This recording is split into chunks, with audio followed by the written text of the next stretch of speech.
Donc nous, on a un collectif qui a été fondé en 2007 on est une émanation de la CIMAD et qui défend le droit des étrangers depuis 70 ans maintenant.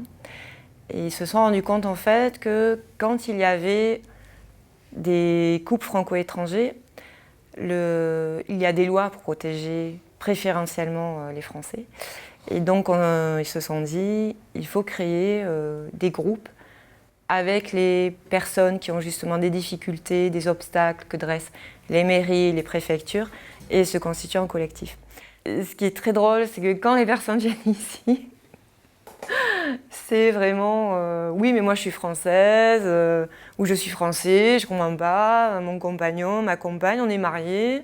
Et évidemment, il va avoir la nationalité française. Donc on s'est connus depuis le mois d'août 2012 à Marseille, au port. On s'est mariés, on a fait le halal et après nous nous sommes pacsés au tribunal à Marseille. Je suis française, je suis née en France et je veux qu'il ait ses papiers pour qu'il soit libre, qu'il n'ait pas ce fardeau, qu'il soit toujours sur le qui-vive, de sortir, d'avoir la peur qu'on l'arrête.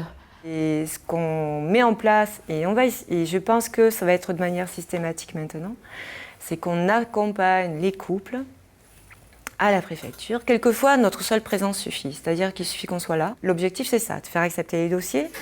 Nous, on sait pertinemment que les dossiers ne pourront pas être refusés, malgré ce que nous dit l'agent. Et donc, nous avons cumulé toutes ces preuves. 1 an de preuves. 1 an de preuves, il faut garder. Et quand elle a refusé, elle nous a presque dit « Cassez-vous, j'en ai rien à foutre de votre dossier ». Moi, ça m'a blessée au plus profond de mon âme. Il faut attendre 5 ans, quand on n'est pas marié, quand on est en couple, quand on est pacsé par exemple, pour avoir une carte de 10 ans. Il faut attendre 3 ans pour avoir une carte de 10 ans, sachant qu'il y a des enquêtes de police qui sont systématiques sur les Algériens, parce qu'on sait très bien qu'au bout d'1 an, il y a des accords franco-algériens, ils vont avoir une carte de 10 ans. Quand on sait que pour se marier, c'est compliqué. Pour la préfecture, c'est mission impossible. Quand on est face aux flics, on a des convocations, les gens sont traités comme des criminels. Comment peut-on penser qu'il existe des mariages blancs? Je veux dire, quand ça dure autant d'années. Quelle est cette conception, en fait, en France, de la place des étrangers auprès des Français? Il ne faut jamais baisser les bras. Jamais. Sur quoi que ce soit. D'accord ? Voilà, moi j'ai dit ça à mon mari. Lui, sur le coup, il était en colère. Je comprends sa colère. Moi, j'étais déçue, j'en ai pleuré. Bon, ici, on est quand même sous le thème de l'amour. Et c'est en ce sens qu'on essaie effectivement de ramener l'opinion à notre cause.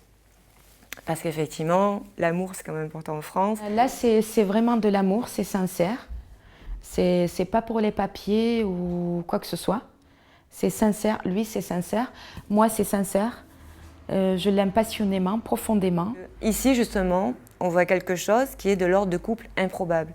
C'est-à-dire c'est pas parce qu'on parle pas la même langue, c'est pas parce qu'on n'est pas la même culture, c'est pas parce qu'on n'est pas la même génération qu'on ne peut pas tomber amoureux.